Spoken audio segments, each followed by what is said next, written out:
ready for another lesson?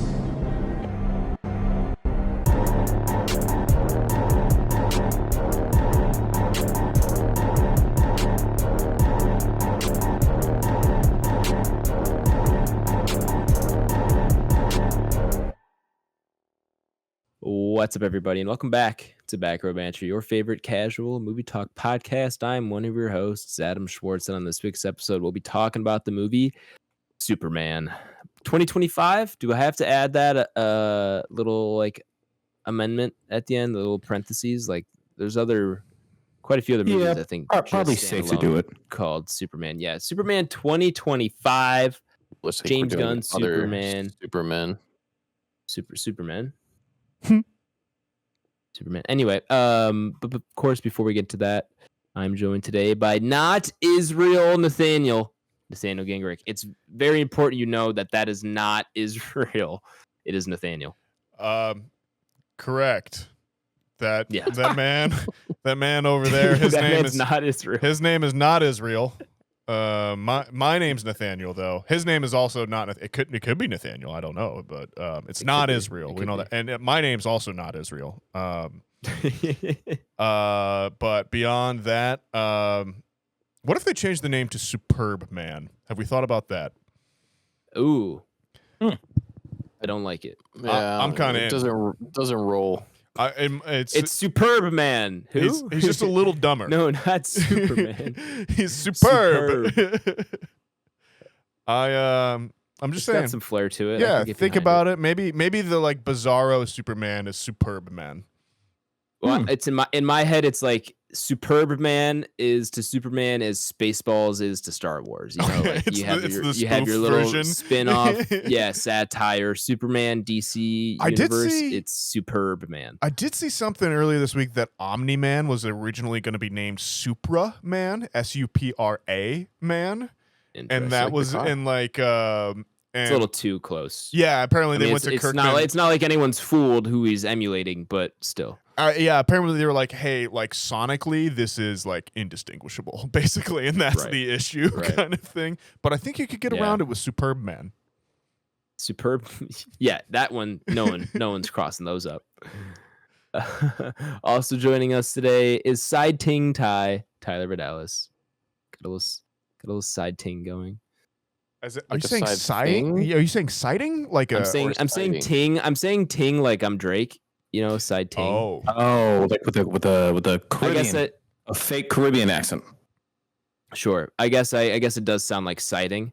Yeah, but I'm saying side thing. Side space tie. Thing. Tie. Yeah. Yeah, but I wanted to go with the ting because it's ting tie and then get a little bit off the tongue there. But side thing tie Tyler Vidalis. Who does not have a side thing. Yeah, like a side piece. You know, you had little Jimmy over there hustling, getting in the good journalism via some DMs. Yeah, man. Investigative journalism takes you to some scary places. Sometimes you gotta be willing to go there. Gotta go above and beyond. Absolutely. Yeah. That's one thing I know about Tyler. He goes above and beyond. I try, just not with like any side things. No, definitely not with a side. Of course not. Happily married. Very happily. Superbly happy. God damn it. Adam, that is not your mic. Yeah, it is. I think it was just a little bit of a connection issue for a second. You sounded Yeah, fuzzy. it had to be. I'm on my mic. Okay. And if I'm not, does it That still sound better? No, you sound good right now. Yeah. Must have been a Wi-Fi thing or something. Who knows? Rounding out the squad. Schwartz to get off. Get out. Yeah, right. Get your phone off the Wi-Fi, pops. Yeah, it's his house. I don't think I can say that to him. I still live here. I'm gonna get kicked out before my move-in date. Yeah. You're under my roof. You're under my rules. That's funny. Also joining us today is Big Bald BlakeHolder. There it is. I was wondering what we were gonna do with this one, man. I wonder if it had to do something with Lex Luthor or the green baby, the green bald baby. Oh. I figured it was gonna be one of those. Lots of bald things to choose from here. Up, dude. You know, but Lex Luthor a famously bald head, so it felt right. And now Blake Lex Holder, Luthor, famously, top famously 3 bald head of all time. Lex Luthor. What do we think? It's up there. I think it's up there. Him, I mean, Howie Mandel, Vin Diesel. Vin Diesel would be up there as well too. I think those are your. I feel like that's a good top 3. Yeah, it's not bad. Yeah. Professor Yeah. X, There it maybe. He would be the only other one. Yeah, Like Patrick Stewart. Patrick Stewart's a pretty good bald dude. Patrick actually. Stewart has to be on the Mount Rushmore of bald heads. He would definitely overtake Howie Mandel. IRL. Yeah. It's definitely. I think so. I don't know if Howie quite makes it to the Mount Rushmore. No. But Lex Luthor, we got Lex Luthor, Patrick Stewart. Michael Jordan, he's got to be on there. Oh yeah, we fumbled that We one. could go with For any one of sure. those people. Michael For Jordan, Shaq. I think the consensus is the in real life bald head Mount Rushmore is a little different than once we start including fictional characters, right? That's fair. Fictional, I think you definitely got your Lex Luthor, you got your Professor X. Krillin. Yeah, I guess Yeah. there's just a lot. Oh, that's actually an excellent pool tie. What did you say, Sai? I missed it. Krillin, Krillin. Dragon Ball What is Z. that? Oh, okay. Yeah, that's actually a great pool. What was you say? That's hilarious. One Punch Man. Yeah. Yeah. So what I'm hearing. Anyways, go ahead. I was just saying, there's a lot of cool bald white dudes in fiction, but it sounds like in real life they're mostly cool black guys like Shaq, Michael Jordan. Oh yeah. Pick your poison. You're either cool and bald in fiction or you're cool bald in real life. You can't be both. It's scientifically impossible. Someone was saying the other day that like the most like a power move a guy can do is just like choosing to voluntarily like shaving your head for several years and then just growing a full head of hair again. On your hair back. Yeah. Oh yeah, that's like Urlacher. Just that's sandbagging elite people. human. Yeah. Okay, Urlacher did not do that. He had a little I don't performance know. enhancers. I don't know, man. I'm still convinced that like that was like a whole bit. They're like, let's just shave your head, and then in a couple of years after the career is over, you'll grow it back. You have a full It's head a of whole hair. thing. And we'll just fucking tell everybody it's from hair transplants and like all those pills and shit. It'll be great. You don't have to take anything, and we'll pay you a fuck ton of money to do it. And he's like, all right, cool, fuck it. Yeah, the guy's got all the billboards all over the highways in Chicago. So that would be probably my favorite conspiracy theory if that was real. That's funny. Well, Adam, talk to us. What film are we doing this week, man? Absolutely, I love that. Let's move on into our review segment here. I need Nathaniel to talk to me about, or I guess talk to the listeners here about how our review segment works. Yeah. So, hey, folks, if you're new or perhaps you've just forgotten, the way the review segment works here on Back Row Banter is it is split into 2 sections. There's the non-spoiler section, and then there's the spoiler section. Obviously, this week, pretty big movie. So we'll be talking about this for quite a bit. In this non-spoiler section, we'll go over who wrote it, who directed it, who's in it, all that good stuff. Go over the IMDb summary, see if we would recommend the movie. Got to be a yes or no. There is no nuance on the internet. And then from then on, it'll be spoiler time. If you don't want to have anything spoiled for you, check the show notes. That's where the episode timestamps will be in the description, as well as if you don't want to have anything spoiled for you, just come back later on. You know, you can skip it. Listen to it after you've seen the movie, but come back to see where we rank it up on our Entropy list, which is our big list of everything we've watched on the podcast ranked. And that being said, Adam, tell me about Superman. I would love to. This is a new movie, of course, as we said at the top of the show. Superman 2025. This is kicking off James Gunn's DCEU. I get that right? It's the EU now? No, just the DCU. I thought it was EU. I thought it was like extended universe. That was the Snyder one. That was the old one. It is DCU. Oh, is that what the Snyder one was? Yeah. Okay, That's so now only this is just when the DCU. movie runs over 4 hours. Okay, so You get it extended. got it. I hear you. Okay. Anyway, kicking off the James Gunn DC Everse. Rated PG-13 here. Runtime of 2 hours and 9 minutes and an IMDb rating of 7.6 out of 10. As I said before, directed by James Gunn and written by James Gunn. The cast includes, and now this is in order of appearance on IMDb, which of course I hate and don't think it should ever be a thing. But I'm going to give you as many as I can while scrolling through this long list of people because, of course, our main actors are kind of mixed in here. But David Cornsweet is our lead. He is Clark Kent. He is Superman. And only a pair of glasses separate them somehow. Never the twain shall meet. And listed here, who I didn't realize is in this. Do you guys know Alan Tudyk is in this? I did. I could pick that voice anywhere, man. At this really? point. Okay. He's Gary. He's the robot number 4 that he talks to, which I didn't know. I didn't pick up on quickly enough. We also have, of course, Nicholas Hoult is the main villain here, Lex Luthor.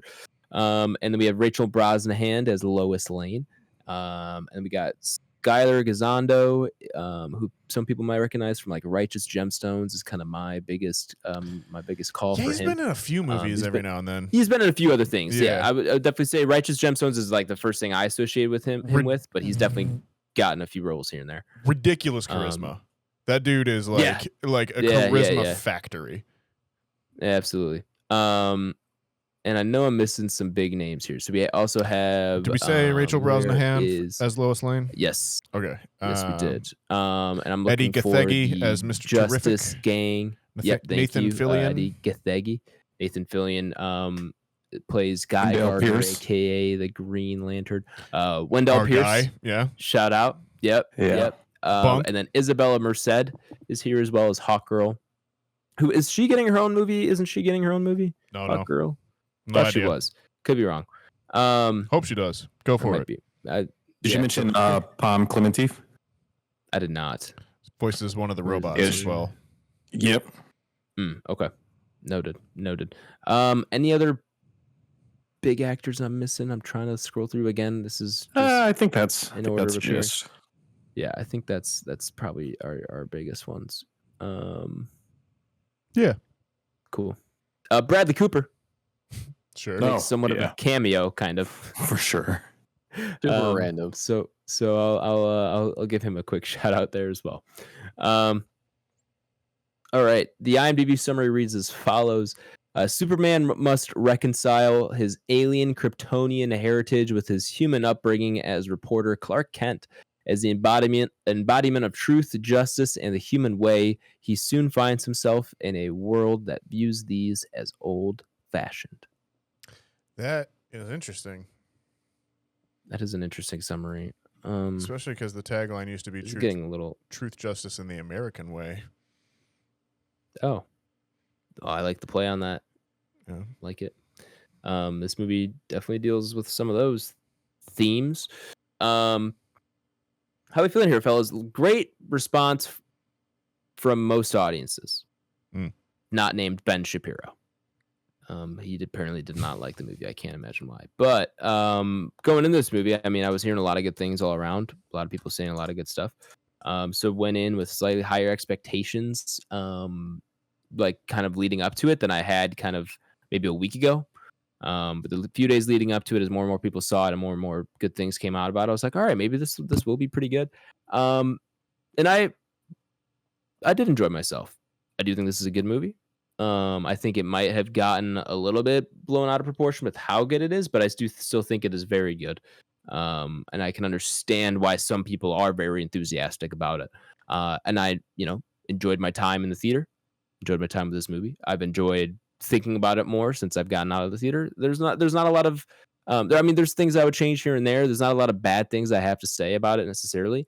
But there's nothing also that like super blew me out of the water or was like, oh wow, this is a very fresh new take on a superhero movie. It does feel different in a lot of ways. Very comic book-y is what a lot of people were saying going into it, and I would definitely agree with that. This definitely feels like a comic book brought to life more than I think I've seen other movies do, or at least some. And I enjoyed it. David Cornsweet, I think, is a great Superman. I think he does it well. Yeah, it's a fun movie. I think this is a good start and a step in the right direction for this DCU James Gunn universe. I'm excited for what's to come. I'm gonna recommend. Okay. I'll go ahead, Nathaniel. You want to jump in? No, Blake, I want to hear your thoughts as you are our resident superhero avoider. Sure. Denier. You've had enough of it. You've had a gutful. So I'm curious how you were feeling on this one. Yeah, so I went into this one obviously knowing James Gunn was the director on this, and he's done I believe he's done all 3 Guardians, right? Yep. He did the Suicide Squad, so Yep. he's well versed in the genre. So had decently high expectations, and I honestly felt like they were met. Really interesting to see. We kind of touched on this last week of how intrigued we were going to be by the color palette of this Superman film. Sure. It's very, very bright. It's almost like oversaturated per se. And so it's very interesting compared to the last few iterations we've seen of Superman and Batman vs. Superman, Justice League, Snyder Cut, Justice League as well, which is horrible. And then Man of Steel. So, yeah, all in all, I mean, pleasantly surprised. Didn't really know who was going to be in it cast-wise. I'm relatively familiar with the Superman story. Not the biggest on the Superman comics, but like relatively familiar with it where I can follow along enough. I mean, in short though, it's like it's got a lot of praise and it is good for sure. It's a solid superhero film. That being said, I don't know if I like this more than Man of Steel. Wow. Just to kind of like put it out there immediately. But I think Man of Steel is kind of Zack Snyder like at his finest, where you the fight, and I actually watched that on the plane flying over here. So the fight sequences in Man of Steel are phenomenal, right? Where we don't really have anything to match the gravity of those fight sequences in this. You get kind of close where they're fighting. I forgot his name. We'll talk about it in spoilers. You get kind of close a little bit, but outside of that, between the fights of the Kryptonians and General Zod and Superman, I mean, yeah, it's kind of unmatched. So all in all, I think that's kind of my immediate preference of it. I'm sure if I rewatch this film, it'll grow on me. Because the first time you watch it, you kind of look at it a little more analytically, opposed to just kind of sitting and enjoying it. But yeah, that's kind of my 2 cents. I'll save the rest for spoilers. But yeah, that's where I'm sitting at now. All in all, would recommend though, for sure. It is a solid popcorn flick. It is a good superhero movie. Probably the best superhero movie we've gotten in some time, like probably since Guardians 3, unironically. Yeah. So, yeah. Are you taking this or Thunderbolts? This, for sure. For sure. I forgot we made Blake watch Thunderbolts. Yeah, for sure. Even with this shameless Florence Pugh plug in Thunderbolts, I'm taking this over Thunderbolts for sure. Man, if only Florence Pugh was Lois Lane. Wow. Now we're talking.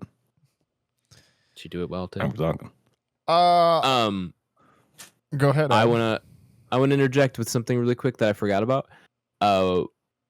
The first time this has ever happened to me, the projector went out in my screening. Oh, no shit. Oh, really? No shit. Yeah, there was a power surge. That's funny.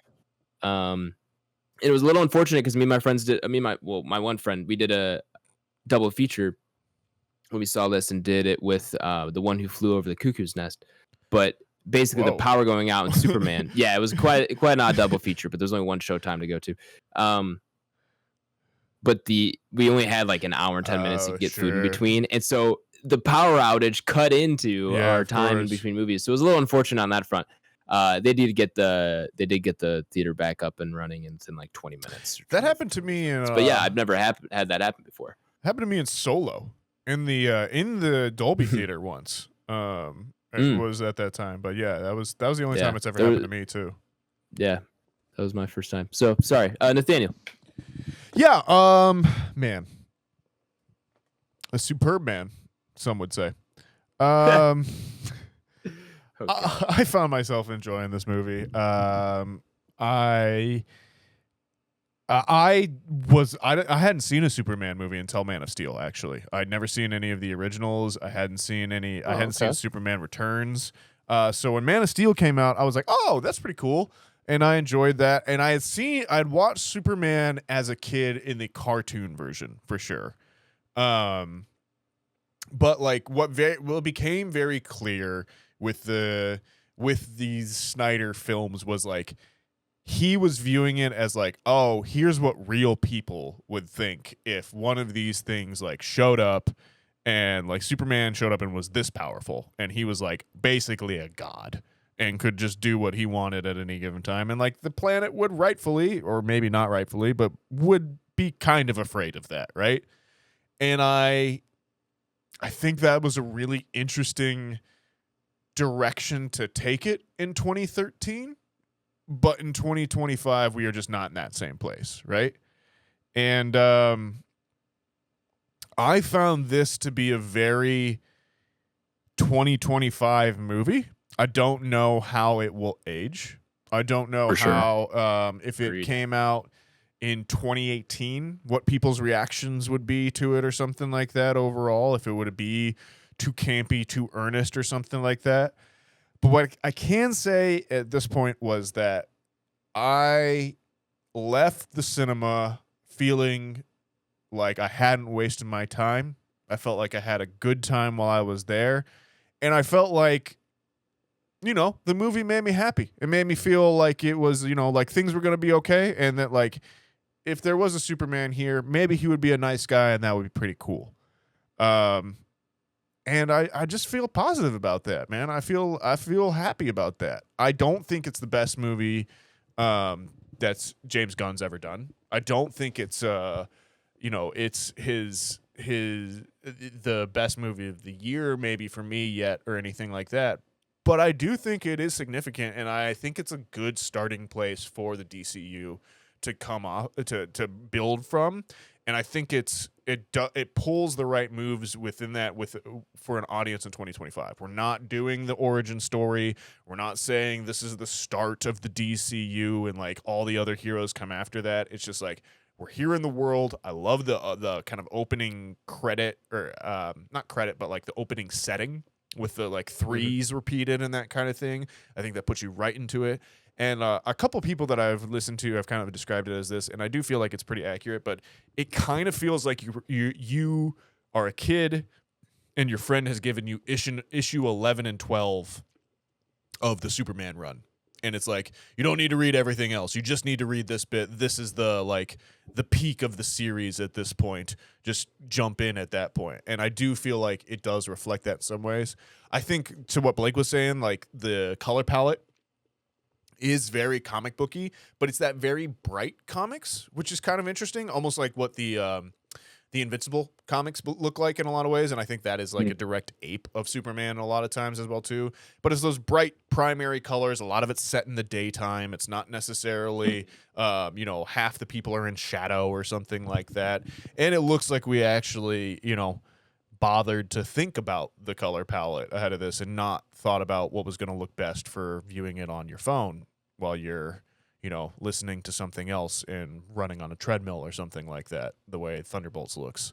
So, I'm sorry. That was a dig at Thunderbolts. They didn't really deserve it. The way the Captain America New World Order looks or something like that, or whatever it was called. But yeah, I overall definitely recommend. It's going to be high up on my list. I think it's definitely my favorite superhero movie of the year so far, maybe of the last 2 years. I will kick it over to Tyler, though. Yeah, you know, I definitely found myself having some fun. I definitely don't think it's anywhere close to as bad as it potentially could have been from what we've seen from the DCU in the past. So you know, hats off there. I didn't really have any kind of like set expectations, whether they were high or low. I relatively stayed away from this as far as like who was in it, any kind of spoilers or anything like that. So I was pleasantly surprised. You get a little bit of a love story in there, as you always do with Clark and Lois. You get some good comical bits in there as well. I know a couple of characters that do show up are also played by people who have been very heavily involved with wanting to play said characters for a really, really long time. Like they've been kind of like dream characters for them to want to play. So that's pretty cool too. And yeah, you know, I think overall, everything was good. I bet I'm the only person that saw this in 3D out of the four of us, so that was fun. Wow. No, part of me did want to see it in 3D. Yeah. How was that? It was good. I definitely didn't have any qualms with it being in 3D. It definitely was shot very well for 3D. So I actually had a pretty good time with it in 3D. So definitely a good time there. And it was actually, I was very surprised for like a 3:30-ish kind of movie. It was like still like 20 plus people in there. So I was surprised at that for it also being a 3D viewing as well. Go ahead. Before you continue, and like just a general question for the boys, do you feel like at this point in your life you could wake up in a theater and if like a brand new James Gunn movie was playing, you could probably figure out that it was James Gunn? Because I kind of feel like we're at that point now where Probably. like Yeah. his style is like clear enough and like his certain And- tropes are there that I feel like I would be able to figure it out at this point. It's it's also just kind of like the way that certain things are shot as well. There's a one specific scene in here where you could absolutely call out that this is a James Gunn movie. And we can definitely get there once we're in spoilers. Not that it's like a Sure. huge spoiler. But we just don't typically talk about too much of the back half of the movie until then. But yeah, I absolutely could, because this shot is in every single one of his movies. Sure. So yeah, I feel like I absolutely could. You go ahead, Tyler. Sorry, I'm done. No, I was just gonna say, I definitely enjoyed myself. I have a couple of small things that we'll get to, and these could also be, just my personal vendettas against the human solar panel. But overall, I had a good time, and I am definitely a recommend. All right. Sounds like Blake, were you recommend? Yeah, I'm gonna recommend it for sure. All right. High praise for Blake. Superhero movie he would recommend. Anyway, we're going to go ahead and head into spoilers. So if you've not seen Superman 2025 and do not want it spoiled for you, go ahead, check the episode description. I left a timestamp you can jump to where you'll be taking the ranking of the movie up upon our Entropy list. It's a bird. It's a plane. It's Superman. Spoilers. Superman. Superb man. Man. Spurman. We're all Spruman, man. Spurman. It's a bird. No, it's a drone. No, No. Superman. The scene that I'm referring to as far as James Gunn scene, when him and Lois are in the apartment building, which I'm assuming is his apartment, but he does just fly in there and she's in there, and it's clearly not her apartment because we see her apartment earlier in the film. But it's just funny because like nobody's like, obviously you have to assume, which is funny, but he just like flies in this window and Right. he's just like taking a seat in this living room, which I thought was hilarious. But they're having that conversation. Wow. It's obviously a very deep conversation The while background. the Justice Gang is beating the shit out of the cosmic Interdimensional starfish. imp. Yeah. In the back. You like that shot is in every James Gunn movie For sure. ever. There's always some kind of somewhat meaningful conversation happening in the foreground and some kind of big action scene happening in the background, and it flows very well. It doesn't really take away from Right. the actual conversations happening in there, but it is funny to see Green Lantern beating the shit out of this cosmic starfish thingy with a giant green bat. And then that's the other character that I was referring to. Nathan Fillion has been dying to play Guy Gardner. for probably the last like decade. It seems like he's been talking about it. Sure. So that was one of the ones that I was referring to. It's always cool to get the actors that want to be involved in those films as those characters because those have been like their favorite characters since they were kids to be able to play them. Same thing with Eddie as Mr. Terrific, Man, like MVP for who the I movie thought, for me. Like, dude, like I he mean, was so good. Like, I he agree. killed it. I think Agreed. Mr. Terrific is an underrated superhero, not someone that a lot of people know anything about to begin with, but like his makeup, his I was gonna costume, say, like we the gotta way talk that he about holds that character just fucking absolutely kills it and steals the fucking show when he is on screen. the fit, man. That fucking jacket rules. Mhm. Oh yeah, the yeah, Mr. with the Terrific. matching pants. Yeah, and the Yeah. fair play written on the side, like fuck, Yeah, man, yeah, that agree. is Agree. like I don't really go crazy for clothes. That's a world I'm learning. But It was man, awesome. that one I was just like, damn, like my boy looks Yeah, awesome. that was a good fit. Yeah. It kills it. Loved it. Yeah, I loved everything about that character. Just his like 100%. his attitude, the fact that we got Eddie Gathegi to play him, like it was chef's kiss. I was on board from the minute he was on screen. I couldn't agree more. Yeah, I mean, to pick up from where Tyler was saying, I think the Justice Gang was great. I loved Nathan Fillion in that role. Thought he was great. I like that Hot Girl's kind of crazy, like just weird. For sure. And then I love Metamorpho too. He's one of my favorite characters from the comics that like I came across at one point and was just like, this dude's got a crazy cool power set, but like no one really talks about it and stuff. Like that whole scene. We haven't talked about Lex yet. I think this is probably the best Lex Luthor, like by a mile. Yeah, I'd agree with that. Like, you want to talk about another character that absolutely stole the show when he was on screen? Like, all the monologues that he had to do while he was having like those conversations with Superman while they were fighting, dude. I mean, just so impressive from an actor's mind standpoint and like how seriously he took this role. But just also what like an incredible way to showcase how smart Lex actually is.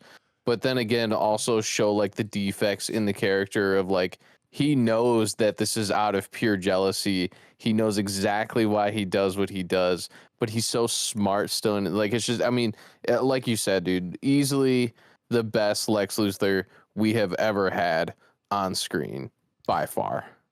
Yeah, he's like, as far as superhero villains go, like, I think like the previous generation, like Killmonger is what I think of, where I'm like, he's not really a villain, like, but he's also like, he's right. And like, and that's so interesting at the time. Whereas this is that thing of like, well, no, he's just evil. And it's just the fact that like, he can't stand that if Superman wasn't there, he would be humanity's best hope. That he would be like the shining example of what humanity would be. But it's just the fact that like in his lifetime, an alien showed up and decided that he was human and he's better than him at everything. And like Lex might be smarter than him, but Lex is not more charismatic. He doesn't care as much about people. He's more about like the human race, quote unquote. But like, he just can't stand the fact that Superman can beat him at all of those things. And that's just like that's such a better motivation for me, and like such a better motivation in 2025 for a villain than trying to humanize them, than trying to understand them for that side of things, because he is very human. Those are failings that we all have. It's his inability to let it go, and the fact that he just happens to be crazy smart that makes it a problem for everyone else on the planet. And I think that's such a good motivation for a villain in today's age. Yeah, I agree. And like, not to like take anything away from Corn Sweat either. Like, I think he is a good Superman.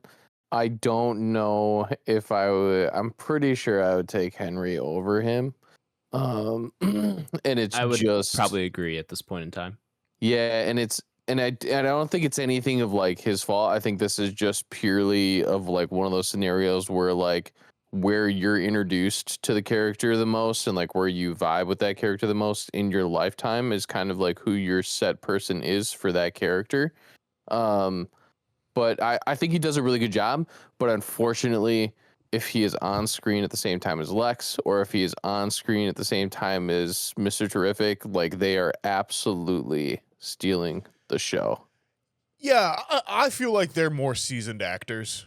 Like both Eddie Gathegi and like Nicholas Holt's been doing it for forever. Like he's been since he was a kid, right? But like I said earlier, I didn't watch any of the other Superman before I saw Man of Steel, and I saw them afterwards. But Yeah, I think for me, Corn Sweat takes it. Like I'm willing to call him Superman for right now. Cavill, I just never believed that he actually gave a fuck about humanity. I thought he cared about Lois, and I thought he cared about like his own problems and stuff, and like, but it was the whole thing of like, why even bother? They hate me, kind of thing. Whereas this is much more like, no, this is what I want to do because I can, and that for me was much. Yeah, I will more. say that last scene you get with him, talking about him being an alien versus being a human, and like that's why Lex has it wrong. That really drives it home for his character for sure. It's his whole his whole being summed up in 100%. One speech. Yeah. I mean, you can, and you really feel it from his emotional standpoint as well. So yeah, I think that was really important for him to be able to get that, because if he didn't get that, they absolutely would have taken the entire movie over. Because I think that's reflected in those moments where like he does get a little bit yelly, right? Like he kind of like raises his voice with Lois, and then like at another time he confronts Lex at his office, and Lex is just ahead of him at that point.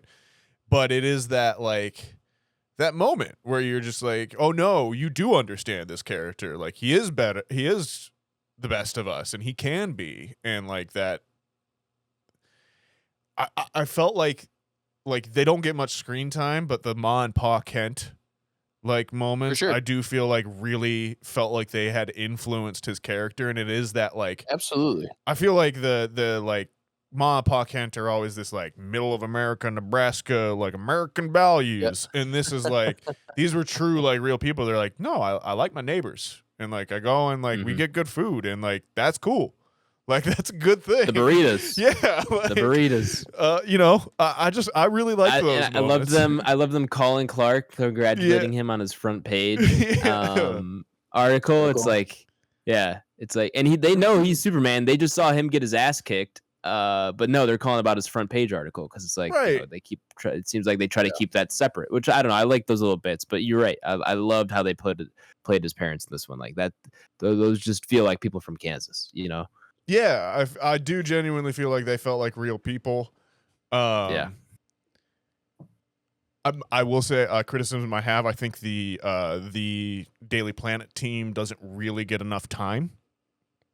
They wanted them to. Yeah, they definitely felt like there was some things they needed to remove taken out maybe a little bit. They needed to remove other busty like newspaper lady friend, and they needed to remove sports Beck Bennett guy.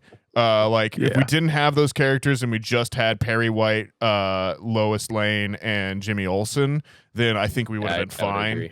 And I know those are comic book characters, and like I hope they come back and other stuff, but I was just like, they're nothing to me. Yeah, what was up with that? For sure. Yeah, they're supposed to be like the sports and like other fashion writer, I think, and like they are known characters, but like it just didn't add anything for me on those moments. Oh yeah, there's zero value for there. I do feel like James Gunn has like one of his weird things that you will see in every movie is there's just like one woman in a push-up bra who is dumb, and like that's kind of her whole character at some points, and like it happens in pretty much every James Gunn movie, and that is something where I'm just like, all right, well, I guess we're here again. The thing that made me realize it was a James Gunn movie was poking the monster in the eye. That is always a James Gunn thing, I feel like, as well too. And the constant needle drops. There were a handful here and there throughout this one, which didn't bother me. I felt like there was less than this than the Guardians movie, because that was there were less. That's what I was really concerned about. And I will say the last one, Punk Rocker by Iggy Pop, definitely been playing like 3 times after that as well too. Like that is turns out that's a good song, so I did enjoy that. What did you guys think of the you're supposed to conquer Earth reveal and or kind of like switch up there and stuff? Because I think that's an interesting idea that they don't really explore beyond the first kind of like, they kind of use it as a plot point, but then they kind of get rid of it pretty quickly as well. Yeah, too. I think the only reason that you kind of like that it was salvaged is in the end where 100%. He does Superman's being comes healed back again, and then he's around. like, "Do you want to be shown?" He's like, he likes pictures of his family. It soothes him, and then yes, it's his actual family, and I think that just gives you a really good kind of feel good moment of it doesn't necessarily matter. You're right. Like you could still be a good person regardless of what message you received, but it also does depend very much on like who raised you, what values they come from as well, I and what guess those are passed on to you. So I think there is some good correlation there, and I think they do kind of put a nice little bow on it from doing that. But yeah, it does kind of seem like a almost a grasping at straws in that moment. I guess maybe that's. Go ahead, Tyler. Sorry, finish your thought. No. I think that's kind of like that's really my only thing. It just seems like it was more of a grasping at straws in that specific moment at that time, and it might have been because of like how Lex procured that information. Like it was stolen, so maybe just kind of didn't seem very, epic or anything like that, or like you kind of almost saw it coming as well. But the way that they kind of wrap it up in the end, it definitely it at least puts a good little bow on that information. So I think that's what I go back to, that I have like the kind of little bit of an issue with it, is that it's the corrupted file thing, like bit that makes it kind of feel less impactful, because it's like we as an audience know that like as soon as we get the corrupt file thing, like maybe what's going to happen afterwards, or at least know what the possibility is on that stuff. And so then when it does happen, it's like, oh, okay, like, oh, that's an interesting way to take this. And then the like kind of non-resolution for the rest of the world. Like, I understand why Superman does that. And he's like, it's what your actions that define you. Sure. But if I'm also Johnny Fresno in California and I've seen the other Superman thing afterwards, like, it might take more than that for him to prove that he is here for me, right? Yeah, I think maybe if they'd gone with like a little bit more ambiguous message and he was like, oh, I've always taken that to be do the best that I can for the people here. And they were like, well, no, that's kind of like, it could be saying take over the planet. And then he makes the choice to like be with his family. I'd be a little bit more on board with it. It's the fact that it kind of explicates the second half where like the Jor-El and the family are like, no, take over the planet. Then I'm like, all right, well, that's not as exciting, I guess, maybe. Anyone Agreed. else follow me along there? Yeah, absolutely. I mean, I think even to the larger question when you thought of, or when you brought up, pardon me, Nathaniel, the twist reveal, whatever you want to call it, of the message. Superman doesn't see the entire message. Yeah. Lex Luthor and them, they break in and they put the message at the end. Yeah, I mean, I totally agree with Tyler in terms of like, yeah, I think the stance was just more so like, hey, it's not necessarily about that. It's more so that his parents in Kansas, right, raised him to be the right gentleman, and Superman has his own mission, right? Sure. Better than anything his biological parents could have given him, and that's the humanity of it, and that's the spin on his final speech at the end, right, where he's got that monologue of, even though he's an alien, he's still a human, and that obviously, I don't even know if we've gotten to the large picture of the movie, but that opens up a huge door for kind of what's going on with Gaza and Palestine and things of that nature, right? So, like, I think that's also a large play on it. So it was really cool to see not that, Russia to see either. them like put that. Yeah, right, exactly. So it was really cool to see them put that in there for sure. And I think that's kind of where that hits home from. No, I think you're right, Blake. I think the ultimate like takeaway being like, hey, it's what your actions do that define you, and it is like what you choose to be as well too, and like how you choose to define yourself and how you choose to act. Those are good messages, and like I don't think movies need to be a message, but I think in 2025, and if we're putting Superman out there, I would rather have him have this message and this kind of story than why do I bother helping humanity? You're all doomed. Right. You know. Right. So how does, and I guess I know I kind of talked about it on the pre-spoilers, are you guys all higher on this than Man of Steel? I'd have to watch Man of Steel again. I haven't seen it in quite a long time. Okay. But I don't know. It's probably a toss-up for me a little bit. Okay. I think I like Man of Steel from what I remember from my last time watching it. I really do too, man. Yeah, I like Man of Steel. Really do and I like think that movie. People didn't like it when it came out, and then people kind of liked it more, and then now it seems like people are down on it. I don't know what the general consensus is at this point on Man of Steel. I like it, and I remember liking it last time I watched it, at least. To compare it to this one and say which one I like better, I'd have to give Man of Steel another watch. But I mean, they're pretty close. I'd give the edge to Man of Steel, but they're pretty close for me. Like, I still enjoy both of these around the same amount. I watched Man of Steel about 2 or 3 years ago. I want to say at this point was the last time I saw it, and kind of main takeaway was like, I liked the first bit, and I remembered a lot of him. I remember the fight in Smallville, and then I remembered the end. Awesome. Yeah. Phenomenal fight scene. Yeah, this fight in Smallville is great. But then I remember the end really, and then like I was just like, how does that movie like? What is the middle third or whatever like actually like? And I just couldn't really remember because I remembered he was like out on his own, and then like Amy Adams is trying to find him, and then like he's never really at the Daily Planet all that long or stuff, and like it was I was just kind of like, all right, this is. It didn't really feel like Superman, I guess, in like how I pictured him, because I was definitely of that generation too, where I feel like we were always like I grew up with the Batman animated series, and I think I watched the Superman animated series, but I was definitely more a Batman guy. Then we got the Nolan series, and then it was like, I remember when Man of Steel came out, it was like Nolan is doing Superman as well too, and then it was revealed that he was a producer. And then it was like Scott Snyder's, or Zack Snyder's Man of Steel, right? And I remember seeing it, and that was my first Superman movie that I saw, and I was like, okay, yeah, pretty good. That was interesting.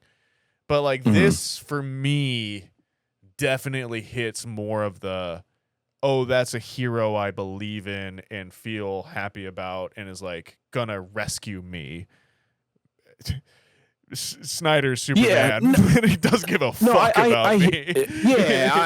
I hear you. This is the better, like, uplifting story. I mean, this, in short, this is a movie that like I can honestly see myself watching like multiple times a week or multiple times a month. It's a very upbeat movie. It's not too heavy. It's got a good message to it.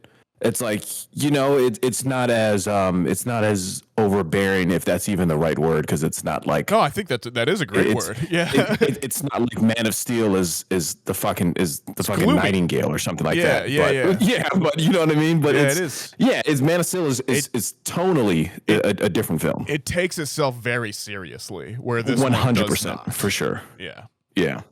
This one has giant middle fingers that are pushing over tanks. Like, for you're sure. not seeing that in a Zack That's the Snyder James movie. Gunn way too. That's 100%. Zack Snyder and that whole DC universe where it was at a time before. It was definitely going towards like the dark side of things, because that's what people also wanted. Like 100%. If you talk to any of like the comic book people out there in the world, like that's like their biggest thing. They're always like, oh, Marvel is always so bright and fartsy and fucking rainbows, and they're like, that's why we like DC, because it's fucking true detective, dark shit. People die, people have real fucking problems, and so that's where like that universe was going, and that's where they thought that they were really gonna be able to capture that audience, but they fucking blew it and they threw it away.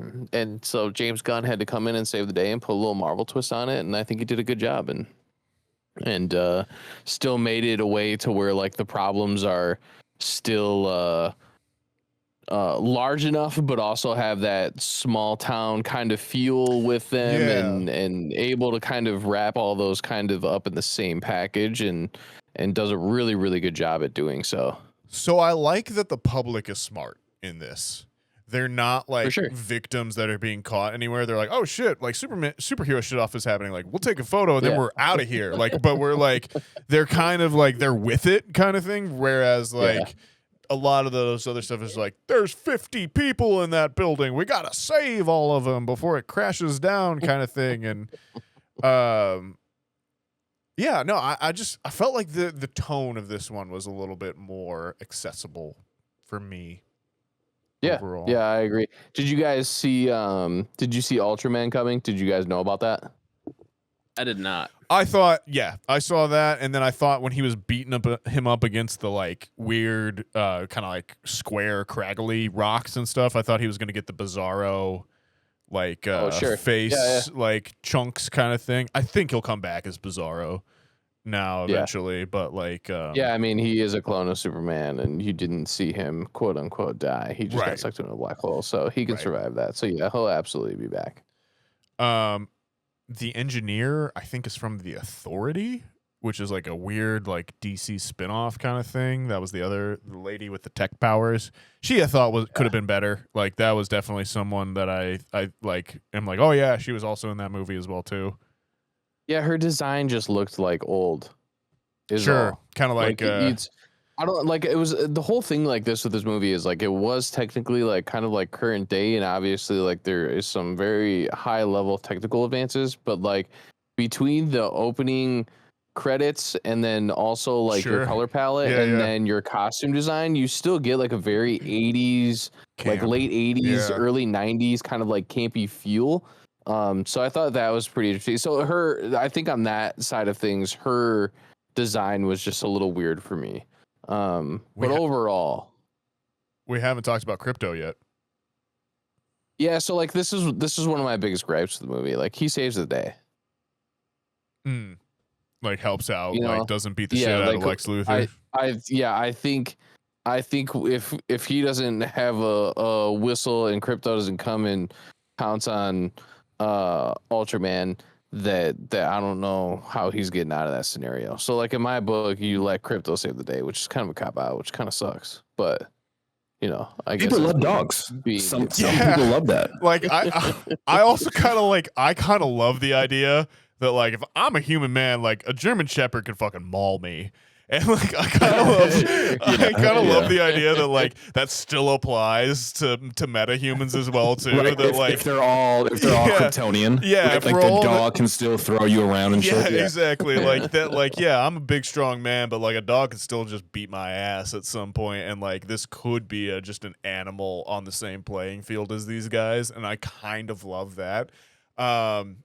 I also kind of like that he like I think it's a cop out, but it is also like it's a smart cop out that he like fucks up like Lex Luthor, because you can't have Superman, breaking all his limbs and holding him out on like the end of a balcony or something like that, even if it's what he deserves. But I liked Crypto. I like that he was just a fuckhead as well too. Like, he's just the worst dog, and that like I like that it's Superman's dog sitting for him. Like, that he is that nice, and he's that like, oh no, it's my cousin's dog, but I'm not gonna tell anyone that. And like when he loses it, it becomes a big deal at that point. Yeah, like that's almost a core point of the movie. Like, everything he's doing is moved by like, I have to find Crypto. Yeah, which is essentially because he's babysitting the dog for his cousin. John Wick did, dude. Right? Yeah. Yeah. In short, John Wick. This is John Wick with superpowers. This really begs the question: is the greatest protagonist motivation really just a dog? Yeah. Could be. Ladies and gentlemen, that's the first time Adam's talked in about 45 minutes, just so you know. No. He's feeling a little under weather. He did state it. I'm taking a back seat a little bit on this one, but I'm listening. I'm here. I do feel very confident though in the fact that she's from the Dragons, House of Dragons. Millie. Yeah. Millie Alcock. Yeah. I think she will be a very good Kara. Seems agree. like it. So that's the character, or that's the one who plays Supergirl? Yeah. Correct. Yeah. Okay. Yeah, I wasn't familiar with her. Okay. Kara Zor-El. Yeah. She's my only association with her is House of the Dragon. the Game of Thrones spinoff, which I don't Yeah. think Blake would have seen. But yeah, she's like one of the main characters in that. That's I think I don't know if that's her main claim to fame, but like that's where I know her from. I think that's really where she kind of like. I think so too. Yeah. I never want to At like least- because at least you know never want to in- just give a blanket statement like she's that. she's Yeah. Australian. I was gonna say Right. at least here, like stateside, that's like her first like big thing Yeah. that I think most of us have seen her in. I really liked her in shout House of out the to- Dragon too. I'm excited to see her Supergirl. Yeah, movie. for sure. Yeah, Yeah. I think she'd be good. Yeah, I So think she's great. I'm excited to see That's if a great that. casting. I'll be excited to see if this whole universe carries on. I think James Gunn definitely won it over to make sure that they're going to get greenlit for a few more things, and they put enough spoilers in here to kind of make sure that you're at least going to see some of these characters pop up again. I'll say it. Um, I'm more excited for this than I am for Marvel right now. 100%. Yeah, I mean, I know what I'm I- going to get out of Marvel. I don't know what to expect going forward for the DCU, and that's exciting. Yeah, I'll be surprised for sure. I think this definitely does put a lot of life back into the DC universe for sure. It's just it'll be kind of funny to see if like how many correlations you get between movies. Because obviously with like characters, superhero characters, there are direct opposites in each universe for whatever character is on whatever side. So Sure. it'll be interesting to see how similar their Sure. movies start to become. Because Marvel obviously had it figured out. The only Well, reason I think people have like soured on Marvel so much is because it's been so oversaturated for so long, and then things have just kind of fallen stale because we haven't really got anything new. Yeah. Not to say that this movie is so far similar to Marvel, because I think James Gunn did a very good job at like kind of still separating himself from the Marvel universe and still being able to be part of the DCU. But it'll be interesting to see if there are any similarities that start to pop up.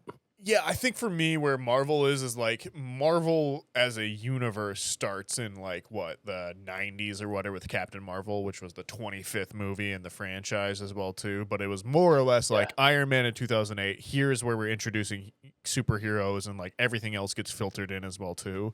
And now we're kind of like at that point of like we're 20 years down the line. What does a superhero mean at this point? And like that to me is not that exciting now. Whereas this is like.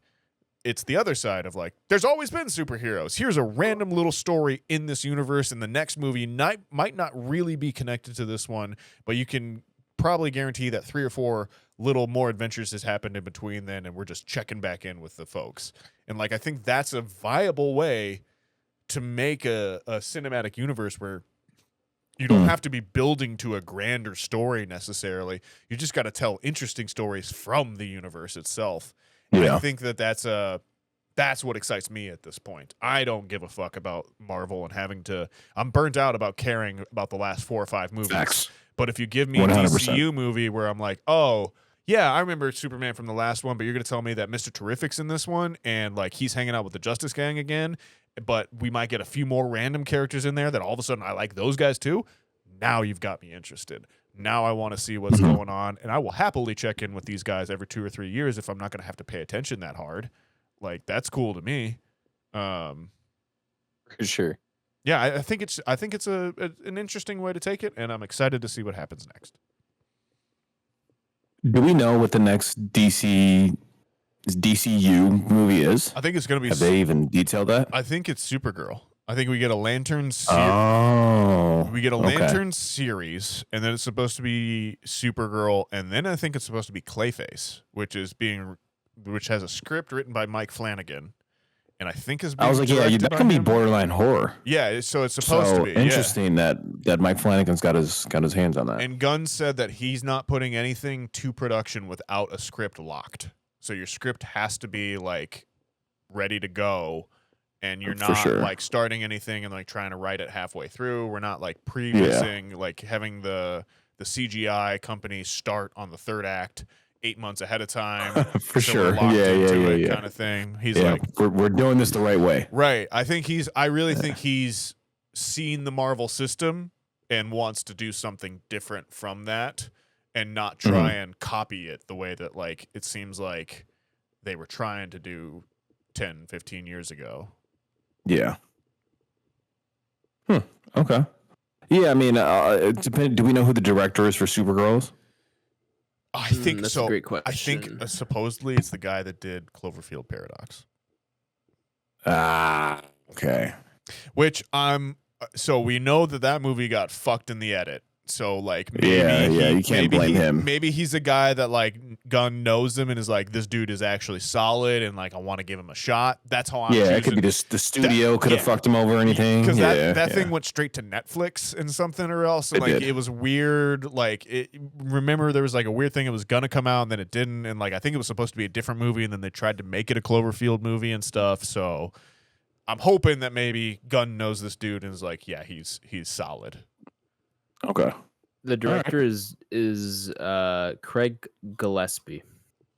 Okay. Oh no, he's legit then. He did I recognize this guy and I'm not seeing Paradox on. Maybe then I got it. What's he with? Wrong. He did this guy did I, Tanya. Yeah, I, Tanya. He did the new Cruella DeVille movie. He did Yes, he did.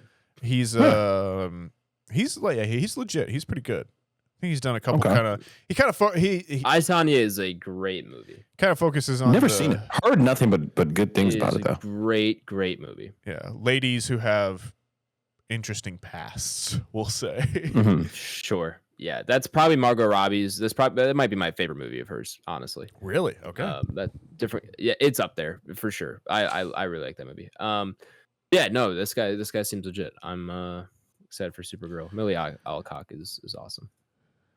All right. Real quick shout out John Cena too for making an appearance. Sure.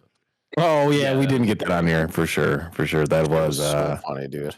That was funny. He gets the TV series where he's like basically on a sit down talk show. Yeah. He gets the appearance on that. And then that show is fucking great, by the way. Peacemaker. Oh, the Peacemaker. Yes.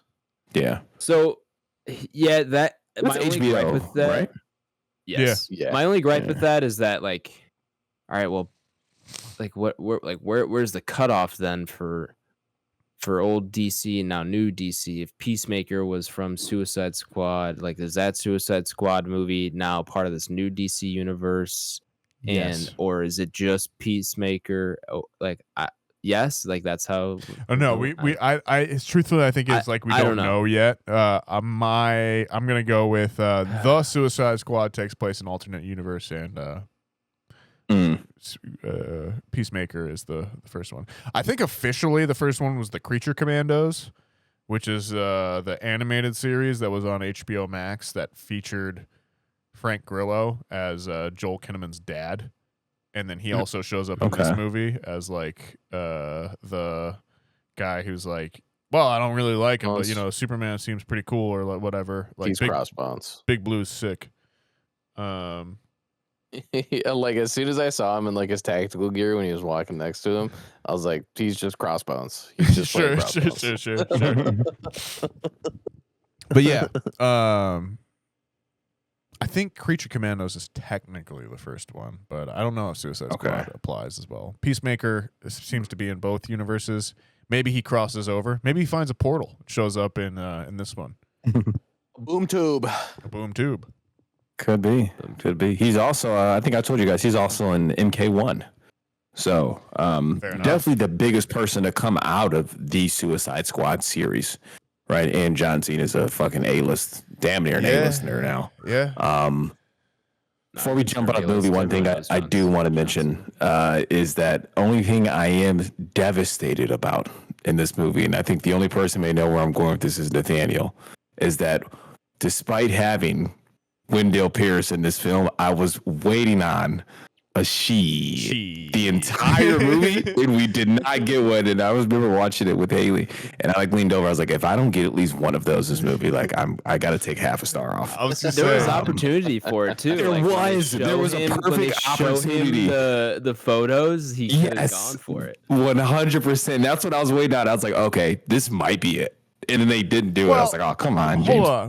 Hold on a second, because Bunk is not the she guy. That's the senator. No, am I tripping? Bunk as fuck when he and Hang on. He. Oh no, I may have completely skewed the wire lore. I was gonna say she is he's the senator guy.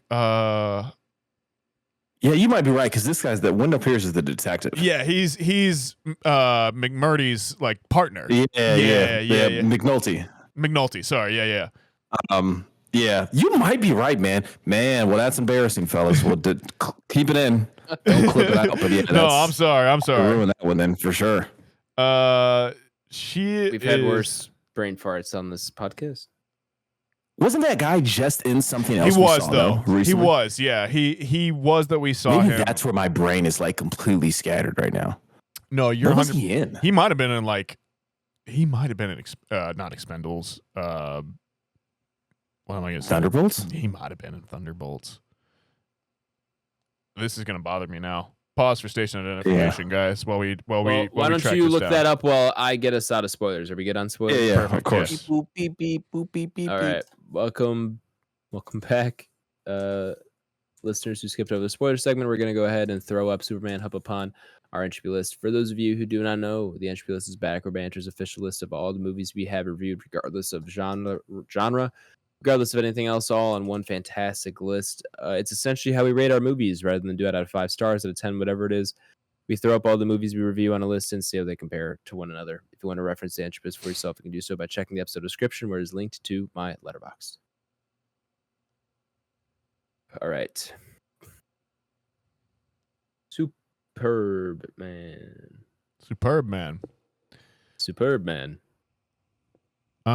So Isaiah Whitlock Jr., who plays State Senator R. Clayton Clay Davis, was recently in Cocaine Bear.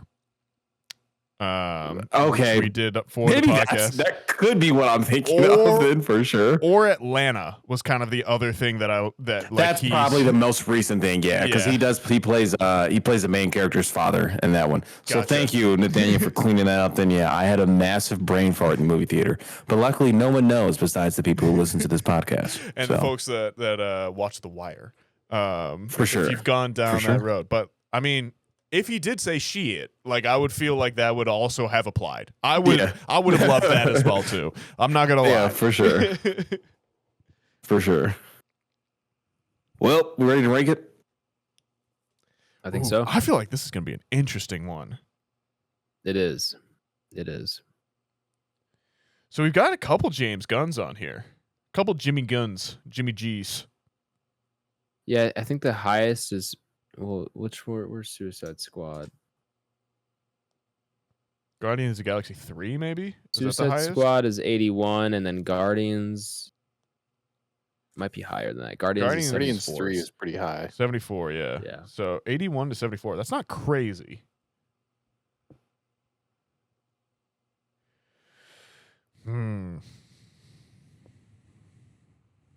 Guardians 3 I've only watched in theaters. I haven't gone back to it. Same.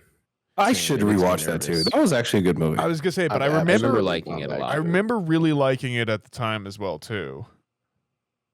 Guardians 3 is a fucking blast. Oh, yeah, and they got otters in that movie, man. Just big otter guy. So I can support that movie.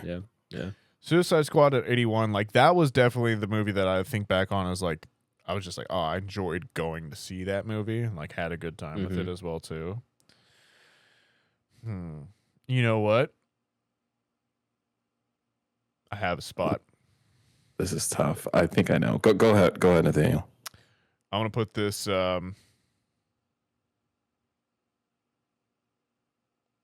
Ooh, fuck! There's so. Oh man.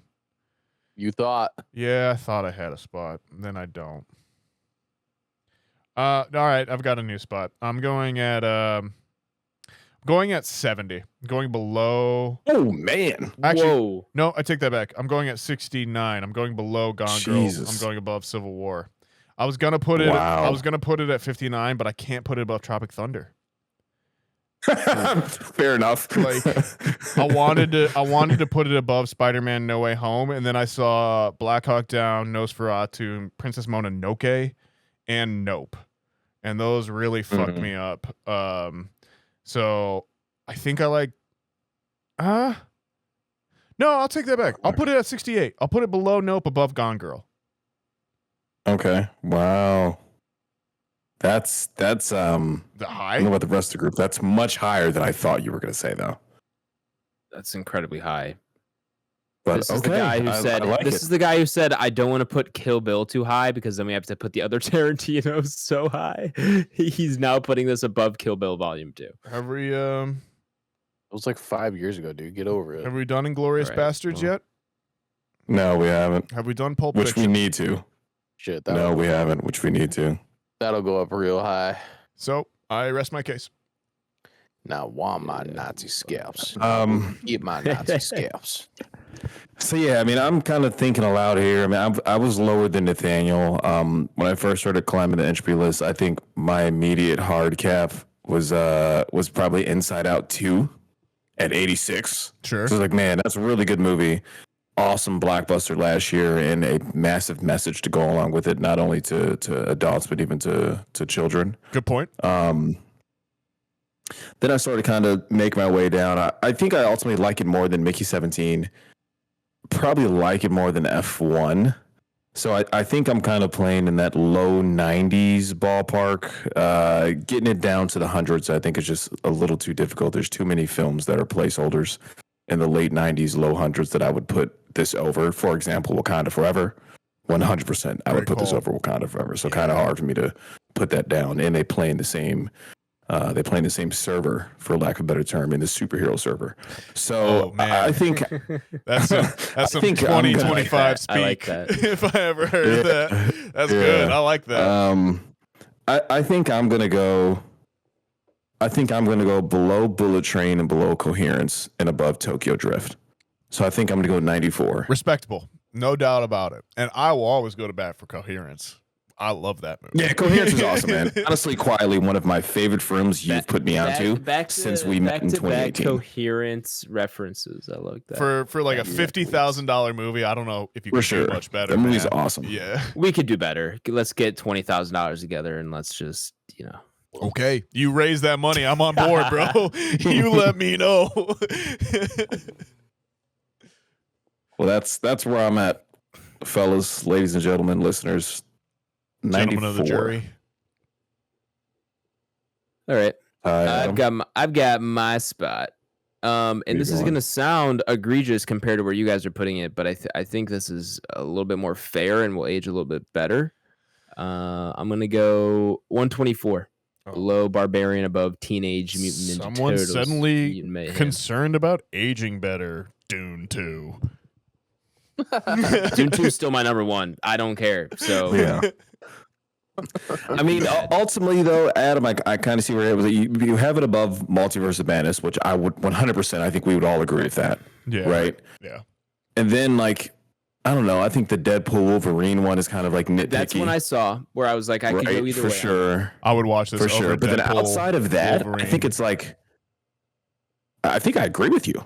I like The Descent. I like Challenge. I like Bad Boys. Barbarian is really tough for me. Where I'm like, I really enjoy like Barbarian. Predator. Malignant, I really enjoy. The Lord of the Rings movie was solid. Deadpool solid. Like Challengers, there's just a lot of good movies in that range, right above it. Yeah, I agree. And The only thing working against you though this is you got. I'm sorry. Go ahead. I don't know. I felt very fair to me, and kind of just that ranking feels like kind of more true to where I am. Yeah, you're trying to even it out, which makes sense. The only thing you have going against you though is you have two superhero films listed above it, and it's just like, oh, that's I think this is better than both. But that's kind of just where we're at. Ultimately, it's the nature of the list, though, man. I feel it. 100%. I respect it because I agree. There's a lot of films in there I would put this over. If you break any film by the Well, I would genre not put this that it's over. in too, and like try and rank those against the others, which I guess is more or less what I did. You can end up with wacky spots too, but that's the fun of the entropy list, gang. Yeah, I like it. I always love Blade respect. Mm. Ty?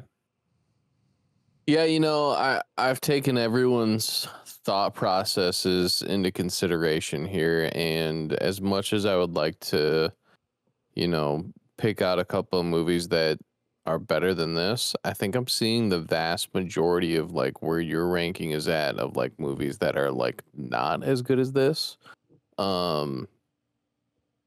So yeah, I would love to like put this like, around like Redline or like Coherence or like A Knight's Tale, Gladiator. Like those are like movies that like really stick out. Whereas like some of those other movies that are kind of just like wrapped up in those numbers are just not as good. I feel that. Same thing with like when you get up to like where you're at, in my opinion, too. Like Nope sticks out, Guardians sticks out, and then it just kind of like, Boys in the Hood too, and like American Psycho, but then like Yeah, for sure. Warfare, I think is going to kind of be forgettable in the next couple of years. Barbie, I think people already kind of, don't talk about. We know my opinions on Warfare. We do. Yeah, Nathaniel hates that movie for sure. And so I think I'm going to be up kind of towards where Nathaniel is. I don't think I'm going to be as high. But yeah, I think I'm going to be comfortably at 79. I think I'm going to go below Boys in the Hood and above Barbie. All right. Another respectable and ultimately above the Suicide Squad. It could be in 5 years from now we're like, man, we were crazy to put this low, or we could be like, man, that was crazy to put it this high. Like I'm excited to see that is something I will say. I'm excited to see what happens next, and I don't know the last time I kind of felt that for a sequel in a while. Adam, how far do you think we could drop E2 Mama Tommy in this time around when we redo I could drop kick that thing to like 180, dude. Sorry, I think. Sorry, I tried. You guys better have your amendments on deck, man. We got next week. You got to come in with some hot takes coming up. I will you guys on moving around. Fully accept Adam's apology when he watches that movie again the next time, because he's gonna be like, I'm gonna he's need gonna be like, I didn't know. it taught me so much. You're not wrong. That is one that I would like to rewatch sometime soon. We should get together for that, Nathaniel. I'll show. You come over. I'll pick 5 movies. You pick one out again. There you go. Our average ranking here is 91.25, meaning we put it at 92. That'll be below The Gentleman and above Bullet Train. Decent spot. Okay. Yeah, don't hate that. Decent spot. I'm kind of right don't there. Hate that. Yeah. We'll see how we feel about that in a year time, Cool. Well, Superman 2025 ranked and ready to go. I still need to put Sinners and Fix Accountant too. Well, I'll do that. Bit of sizzle. Tomorrow. I rewatched Sinners this last week. Oh, for what we've been watching. Yeah. Before we get to that, do we know what we're watching next week? What does the schedule say? We don't have time for what we're watching. No, I mean, it should be the. It's the anniversary app, so we're going up, going it down. is the anniversary. I didn't think we're doing a movie, right? Yeah, we're not going to do a movie. I was going to say we could do edit. A lot of shit talking with the bros. Amend the entropy list. I think I a few questions about the entropy list the past year. You know what I mean? I do want to see Eddington. Standard. I'm going to see Eddington. Blake, have you heard about that yet? The new Ari Aster? It sounds familiar. Is that it's like a Western or something, right? It's set in 2020. It's releasing this week with Pedro Pascal and Joaquin Phoenix. Okay, maybe it's not a Western. Okay. So it's set in like Texas or something, but I think it's Joaquin Phoenix. Maybe that's why I'm saying it's a Western. But okay, I'm familiar with it. Yeah, Joaquin Phoenix I think is the sheriff or something of the town, and he's like upset with everyone for like masking or something like that, and then like Pedro Pascal's like the governor or some shit. I'm gonna see it. I'm gonna see it. We'll talk about that after pod. We'll have our anniversary episode next week. Tune in for that. Should be a good time. We'll be getting together for another in-person app. Love to see that. All right. Well, I also think it's too late for what we're watching. I'm tired. I saw both. I need to go to sleep. I like turtles. I like turtles. I'll watch Beau is Afraid. This dude's like 30. What do you guys? Oh, I I've haven't still never seen that. Afraid. That is still Adam's funniest bit from this podcast, and I don't even know if he remembers that exact episode. I do remember it. I replay that shit a lot. That's hilarious. This dude's like 30. It was just a misunderstanding.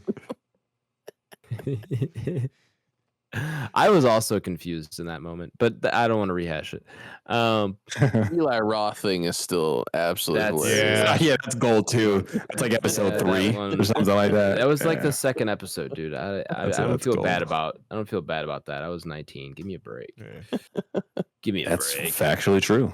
People don't Scientifically, forget. we can prove that. Yes, it is. Cool. Join us for the anniversary app next week. Nathaniel, do you want to talk about anything you watched? You seem antsy. You have. I You have, talked you have about the two 120 things. seconds. I Okay. talked about So- Bo is And Sumo. Afraid and what was the other thing I saw? Talked about it I don't know, earlier. you tell me. Sumo. Sumo. I mean, I Sinners. always talk about Sinners. Sumo, but I did rewatch Sinners as well too. Yeah, still a great movie. Liked it a lot. I think I got a little bit more out of it this time in terms of like watching it with Mhm. captions did help. I will say Sure. it helped me understand the context of the movie as well too, and kind of like how they were tying in with the rest of the town around them and that kind of thing. So yeah, definitely still a recommend on it. Still top end, or it's up there for in the movie of the year conversation, top 5 at least sure. for this year so far. And I did watch Bo's Afraid. As an Ari Aster movie, not my favorite. Definitely Yeah. third out of Hereditary and Midsommar. One that I feel like it's just not made for me. Like it's Sure. just not. It's not a me movie overall, but still good. Still enjoyed it. Still thought there was things that I could take out of it and stuff. Did make me excited for Eddington as well too. So that's where I'm at. Sumo is back. Cool. Whenever you guys want to watch it, I'm ready.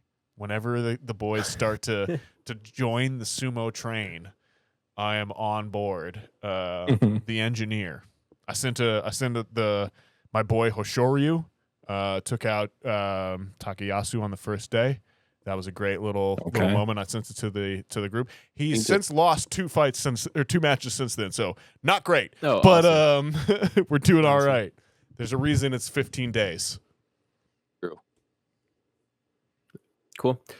Let's get on here, folks. Please share the podcast, share with a friend, family member, a fellow movie lover. Everyone loves movies. Not everyone, but a lot of people like movies. And if you've got a friend who you know likes movies, why not tell them about our podcast? While you're doing that, you can follow us on Twitter, Banter Row, on YouTube, or Back Row Banter. Our email is backrowbanterpod@gmail.com if you want to go send us an email. You can find me on Twitter at H24 and on Letterboxd at H. That's AYYSH. Nathaniel Gingrich, where can the people find you at, my man? You can find me on at Letterboxd NS Gingrich. You can find me on Instagram Nathaniel G92. Blue Sky, I'm on Nathaniel G or NS Gingrich. You can find me on one of those two. Sumo, you can follow on NHK Highlights on YouTube. They have the days. Sumo bouts all condensed down to a nice 30-minute chunk. Kind of reminds me of Sports Center. I'll be honest, folks. Okay. Reminds me of back in the All day right. where I could just put on the highlights on Sports Center and fall asleep to them. It scratches that itch for me. So if you're into sumo, now's the time. Tyler? You can find me on Instagram, Letterboxd, and X, all Tyler Vidalis, VIDALES. Adam. I was at the top. Blake. Oh, Letterboxd, BlakeHolder, be on there, log some things, rate them out of 5 stars. Xbox, Mr. Watercoolers, PSN, Mr. Watercoolers, Instagram, Mr. Watercoolers. Am I last? You are. Perfect. Thanks for listening. Thanks for the support as always. Tune in next week for, was it year 5? Year 5. So if you've been here the entire time, we appreciate you. If you've been here for half the time, we appreciate you. If you just joined yesterday, we still appreciate you. We'll be RB.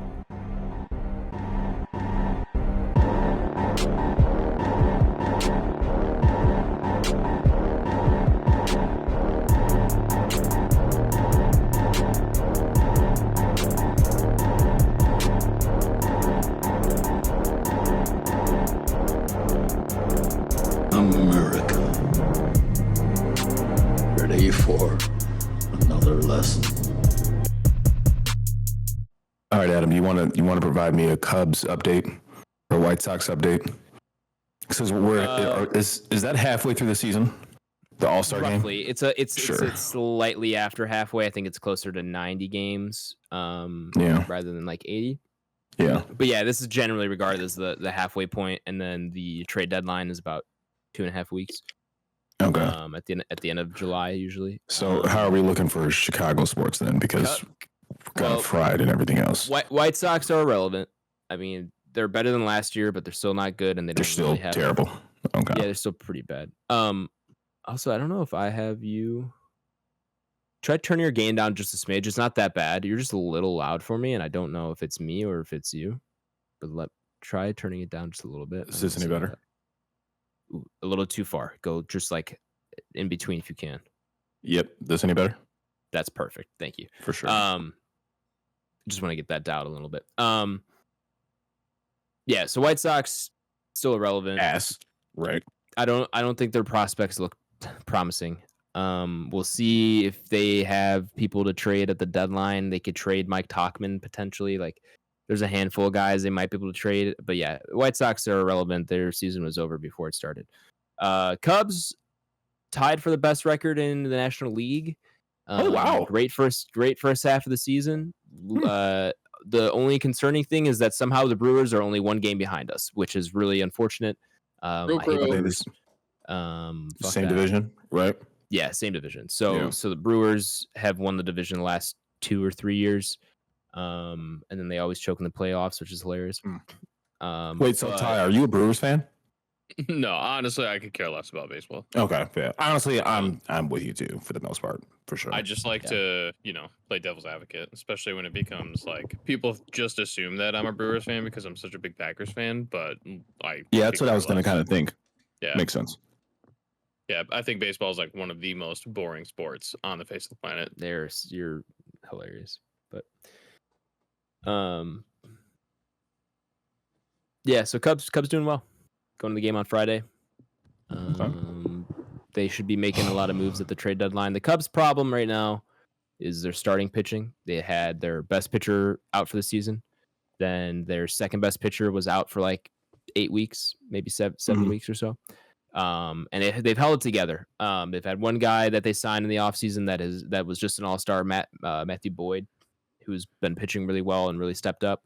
But then after that, their second best pitcher's back and he's still playing well. But then their 2 through 5 guys have been on and off, hit or miss, depending on the start and depending on the day. So it's like they got to shore up some starting pitching. Their bullpens looked better. They need like a third baseman who can hit. Their base has been something like been a troublesome spot. Chris Bryant. That would be a good option for them at the time. I don't know, about 5 years ago. Yeah. Wasn't that guy? Yeah. Is that guy on the Cubs, or has he been on the Cubs for a long time? No, that was part of their old core that they traded in 2017. I feel like I see a 17 Bryant jersey, like you'll still see him around them. Rizzo, sure. Baez, yep. They sold low. It's sad because Chris Bryant went to the Rockies after he was on the Giants for like half a season, and then it's just been he's only played like 180 games for the Rockies in like 3 or 4 years, which is like sad. Maybe a 4 or maybe like a 5th or 2/5 of their games. Right. And then he was diagnosed with some chronic back thing that he might not recover from, and he might not play again. Very sad. He got so injury riddled. Super sad to hear. Yeah, got the David Wright disease. Remember that guy? Something like that. I don't know who that is. Once you mentioned that the guys played 2 seasons worth of games in like 5 years, whatever, it's like, that's usually a sign of somebody getting ready to exit whatever league they're in, right? It's like that's kind of the telltale. It's like, we'll find somebody younger and cheaper. Who did the Rockies? Well, yeah, the Rockies must have gotten cursed at some point. Like they just cannot. They had Nolan Arenado. Before that, they had Carlos Gonzalez. Yeah. Like they consistently have one of the best players in the game, and just cannot win. It's hard to say whether the elevation helps or hurts the Rockies, because with baseball, it is, it's not just endurance. It affects the game and your pitching and stuff. And so you're heavily encouraged when playing Colorado to have a offensive heavy team where like you just need to be able to score a bunch of runs, because no matter how good your pitching is, like your pitching can only be so good in Colorado, because the air is thinner up there, so there's less air to push the ball with, and so your movement on your pitches isn't as much. And on top of that, the ball flies further and faster, so hitting is just insane in Colorado. I thought they'd solve that with the humidors. Humidors?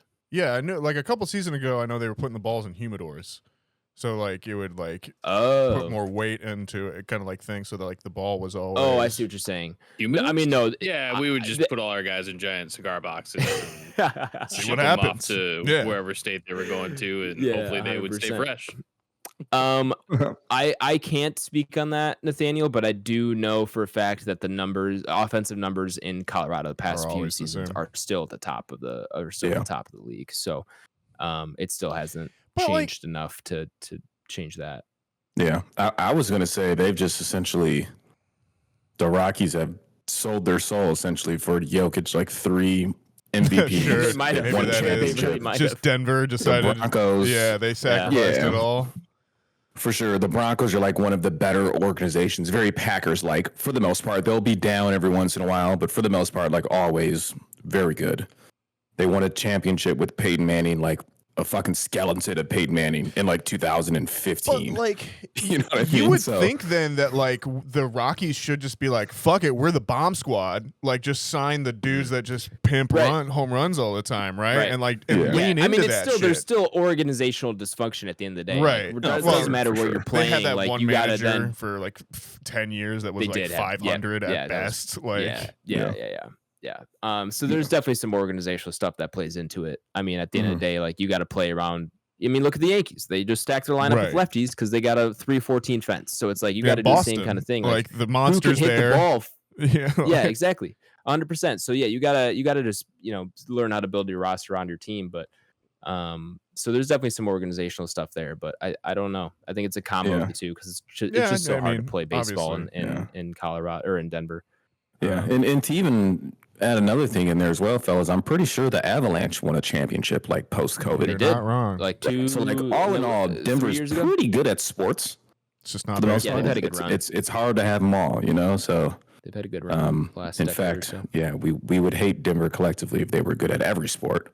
So they've got to be bottom of the barrel at something. Hey man, Chicago's due for that same. You would hope the Same reverse thing. logic works. right? Like, eventually, for sure. eventually we have to. We're due, right? Like, so we're gonna get a championship the next couple of years, right? Nope. Right. Bueller. What's crazy is like I don't even know. Like if you had to bet on it, what would you'd probably have to bet on like the Cubs re-winning, right? Like that's probably the safest like Vegas odds. They seem like it's crazy to say it, but they do seem like the best run organization in Chicago right now. It's crazy because 20 years ago that would be I don't even think blasphemy, but I don't Oh, think you that's think that so? controversial. 20 years ago, yeah. I mean, 20 years ago they sure. were still kind of bad, and then once Tom Ricketts got the Cubs, they've been trending in the right direction. He still won't spend what they need to spend for as large a market as we are. He's a real estate developer, not a team owner. Fair, but he has money and he needs to spend it. And yeah, so I mean, looking at it on paper, I would say, I mean, you could argue maybe the Blackhawks for having that dynasty run, but like since that run, they've been pretty. Yeah, because they were rough. really bad Like, even last year. They've been at the bottom of the league for like 7 years now. It's like this rebuild's taken a long time. And didn't they find out that like pretty much all of their organization was like corrupt and like hiding shit? There was for some like sexual assault scandals. And Yeah. stuff like that. Like, it was Oh, bad. really? I didn't know Yeah, that. there's So there's one that's or while two they were winning? coaches or personnel. It was like it was like another one of those like A Penn little after, I State, think. like Michigan State, like the trainers were like assaulting the Just being players. fucking creeps. Yeah, like Yeah, and it was like yeah. dudes that were like going up in like the G League kind of thing that were like moving their way up and that kind of thing. Yeah. And like it was the coaches turning a blind eye and all that kind of stuff. Not all the bullshit. for not sure. like not the players being the violators on those ones. Thankfully, for the most part. Just the organization failing them, Yeah, exactly. essentially. Speaking of which, Yeah. I watched that Surviving Ohio State documentary a couple weeks ago as well too. That was some Hang on. horrible I shit. don't even know what you're talking Oh, about. dude, the Ohio State Buckeyes, basically from like the middle of the 80s to the 90s, just had this one doctor that was just going through teams, all male teams, and like just assaulting all of them, basically. And like, wow, yeah, I don't think I even know anything about that. The closest thing that I can recall, I don't know if I remember. there's the Michigan State situation that was like within the past 10 or 15 years. And that was the Olympians, and a lot of them were girls. Yes, that was right? a lot of gymnastics. Yeah. So this came out after that. So basically what happened was one of the guys who was one of the wrestlers, because it was the wrestling team that kind of like started this whole thing. He was watching. And you said this is the 80s. So this was the 80s, 90s, but they brought it to the attention like 2 years ago. Basically. Yeah, I got you. Because they were saying these guys, they were watching that, like the documentary about the Michigan State thing, and was like, oh shit, that happened to us. Like we didn't talk about it at the time, but like that. And then like the more the guys started kind of talk to each other, the more it kind of fell out like, oh no, this happened to everyone. And like this dude was like, they found out this doctor had a locker in each team's locker room. And he would just go from like morning basketball practice, shower with the guys, go to football practice, shower with those guys, go to wrestling, shower with those guys. Like That's was sick. Awful. And like they it's a whole documentary. It's on HBO Max. It's called Surviving Ohio State. But it sounds like it was an absolute nightmare. And like they found out that this dude was like one of the top steroid guys in America at the time. So they think that he was also like juicing all the Ohio State guys, and that's also why Ohio State suddenly became really good at sports for a little while as well. So, oh, really? Yeah, really. That's a whole other side of the thing that's like it's talked about for a little bit in the documentary, but like they're very clearly like this was definitely happening, but we're not gonna touch that ball of wax kind of thing. Yeah.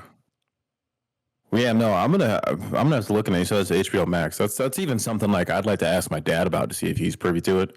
He's a big college fanatic.